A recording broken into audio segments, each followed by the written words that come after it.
All of us have traveled across bridges. When we travel across a bridge, it typically means that two bodies of land have been separated by a challenge. There's either a waterway, a lake, or a river that has to be crossed, that we can't drive across, so they construct a bridge. Or perhaps there's one mountain range to another range, one large hill to another hill, separated by a valley, a low spot that you can't drive across or it's too big, so they construct a bridge. This bridge is designed to take you from where you are to where you are trying to go. You're trying to get from here to there, so they make they construct a bridge that you can cross over from where you are to where you need to be. There is a bridge that God has constructed for everyone to move from the natural to the supernatural. He has given you a bridge. You do not have to stay stuck where you are. You can literally move from where you are, the natural, into the supernatural, but you gotta cross the bridge. The bridge that God has constructed for you to move from the natural to the supernatural is the bridge called faith. It is the only bridge that He has constructed. So if you don't use that bridge, you don't cross over. No matter how bad you want to cross over, no matter how much you need to cross over, without the faith bridge, you cannot move from the natural into the supernatural. Now that we have constructed the bridge, it's time to cross over. Because you can have a bridge that folk don't use. But a bridge unused becomes a useless bridge to those who need it most. And trust me, what many of us need, either in our lives or in the lives of folk we know, demands the supernatural. And the reason you know it demands the supernatural is the natural hadn't fixed it. The natural hadn't changed it, reversed it, tweaked it. It hadn't done anything substantial with it. And so it's time to cross over. But there's only one bridge. That's the faith bridge. Now what you need to know is the power of unbelief. Because faith, if it's the only bridge and you don't have it, unbelief will keep you stuck where you are. Unbelief is so powerful, we read in chapter 13 that Jesus limited what He would do because of unbelief. Unbelief is so powerful, it'll stop God's work in your life. Unbelief is so powerful, it'll keep God at a distance. Unbelief is so powerful that you can spend the rest of your life stuck where you are and never cross over to see the supernatural. So here we are. We're going to start off with a story. The story here in chapter 17. We have a father whose son is mentally unstable. Not only that, but he's ill. So he's got mental problems and he's got physical problems. He's physically impaired. This boy had something wrong with him, and we have somebody in his life who cared. His father cared that he had a suicidal, very sick son who was mentally off at some way, who needed to be delivered. And everybody in here either has something from which they need to be delivered or know someone who has something from which they need help that the natural can't fix. Verse 16, I brought him to your disciples and they could not cure him. First verse of chapter 10 of Matthew says, Jesus summoned His 12 disciples and gave them authority over unclean spirits to cast them out and to heal every kind of disease and every kind of sickness. He then goes and tells Jesus, I went to the folk you authorized me to go to, and your people couldn't help me. He brings the boy to Jesus. When he brings the boy to Jesus, Jesus said in verse 17, bring him here to me. Jesus rebuked him, and the demon came out, and the boy was cured at once. Now notice what Jesus says before He says, bring the boy to me. You unbelieving and perverted generation, how long shall I be with you? How long shall I put up with you? Doesn't it sound like Jesus say, y'all getting on my nerves? Why is Jesus upset? He says, you are a generation that have upset me because, watch this, you are unbelieving and your unbelief has made you perverted. Faithlessness leads to perversion. Your unbelief has perverted your thinking. It has perverted how you operate. It has perverted how you look at me. And you making me have to go through the same stuff over and over and over and over again. Because faithlessness leads to perversion. He says you are perverted. The generation is perverted. Bring him to me.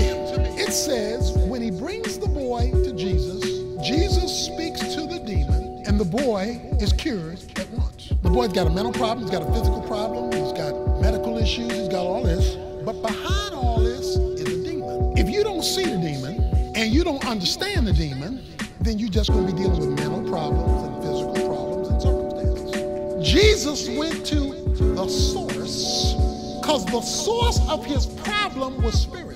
The mental problems, the physical problems, and the jumping in the fire and jumping in the water was fruit of another root. Every problem doesn't exist because there is a spiritual, a negative reason. In other words, you can have a headache just because something is wrong physically. It's not a demon. We've got the problem that we don't bother to go deeper to find out if it is deeper. We become satisfied with the surface, which fundamentally, as you'll see in a moment, is unbelief. Here's where some of you will see a supernatural. As we go through this process this fall, it says when Jesus spoke to the demon came out at once. Here's when you know you've hit the supernatural. When you've been dealing with stuff for years, you get your faith life right and it disappears overnight. Because see, that's the supernatural. You know that's not natural because you've been dealing with this addiction, you've been dealing with this problem, you've been dealing with this mindset, you've been dealing with this circumstance, and you've tried this, tried that, tried this, tried that, tried this and that. It hadn't worked, and all of a sudden you cross this bridge of faith, and bam, God comes out of nowhere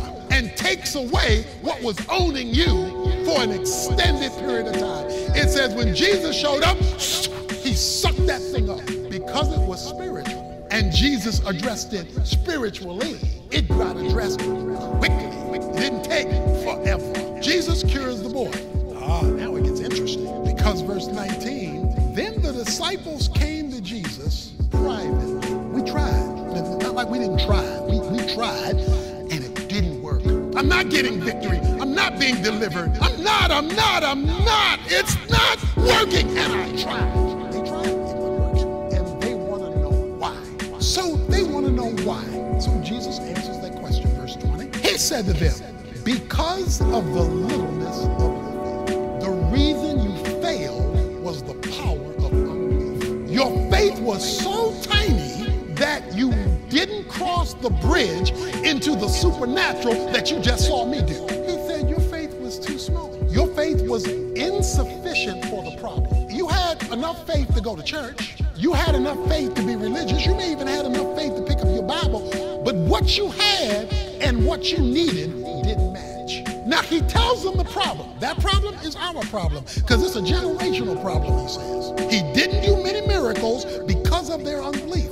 Chapter 13 says. Now, he now wants to teach them. I'm going to try in this verse to explain a phenomenal principle of us entering into the supernatural. He says, I say to you, he's talking to his disciples. We're his disciples. If you have faith the size of a mustard seed, you will say to this mountain, move from here to there, and it will move, and nothing will be impossible for you. He says, number one, you need mustard seed faith to deal with mountain-sized problems. He says you need mustard seed faith to deal with mountain-sized problems. Mountains in the Bible are immovable circumstances, things you can't change, they're too big. In order to move a mountain, he says you need a mustard. Watch this, stay with me. You got this huge problem, this huge addiction, this huge crisis, this huge issue. It's big, it's been there for years. You've tried everything you know, it won't budge. Or it looks like it's budging and then it still doesn't budge. He said, what's missing is mustard, a mustard seed faith. Little seed, you complain I have a little faith, but the little seed can move a big mountain. I'm a little confused. Let me tell you a little something about that mustard seed. Inside that seed, when planted, is a 15-foot mustard tree.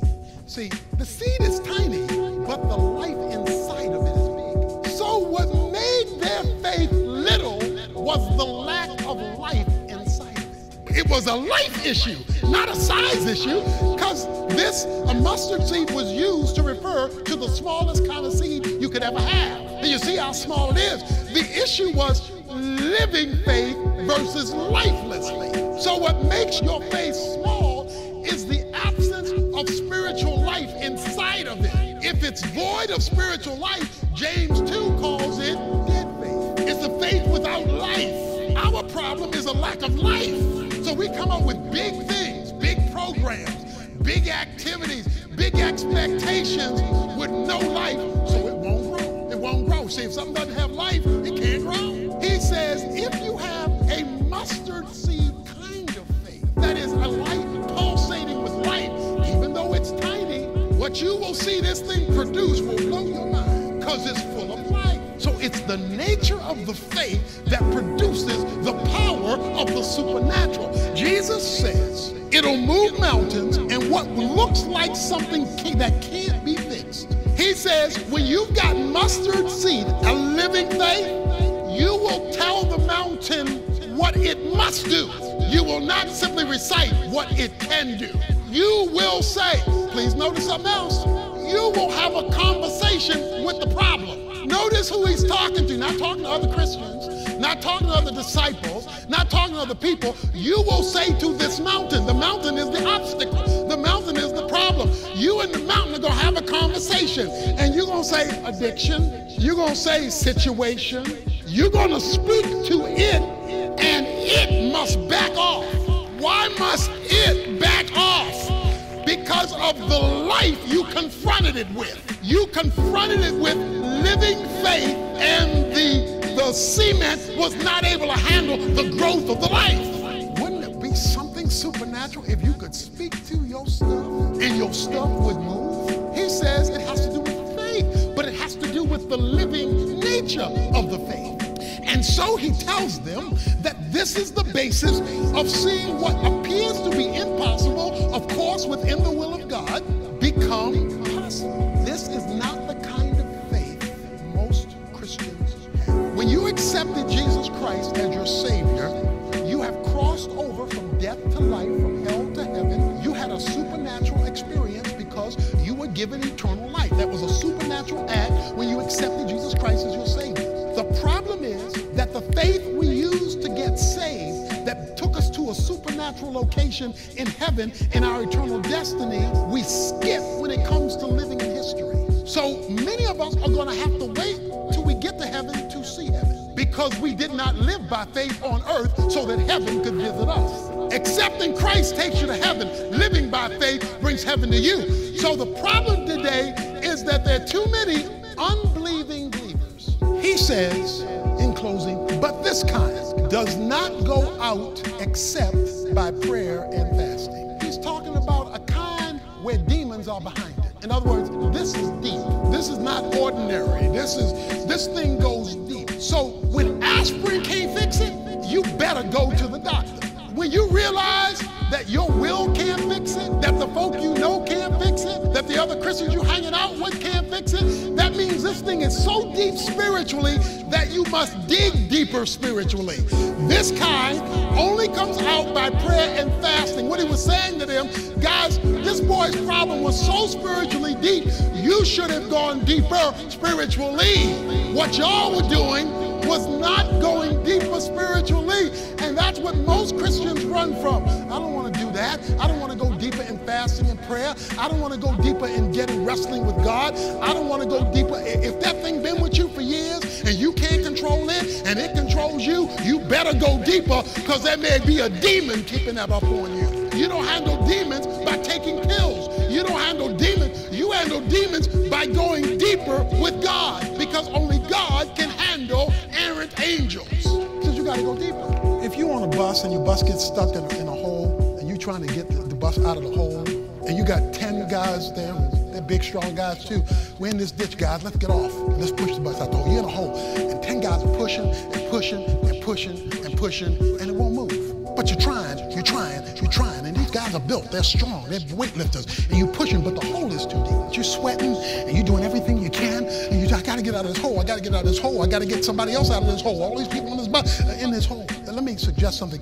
If you find out that Clark Kent is on the bus, you discover a man named Clark Kent is on the bus, that should change your strategy, because you're in a hole. You're trying to push out of the hole, but somebody says, Kent is on the bus. You spend more time with Kent than you do trying to push it, because Kent has the power. You see, the reason why Kent has the power is he ain't from here. Kent is from a place called Krypton. He's from a place out there.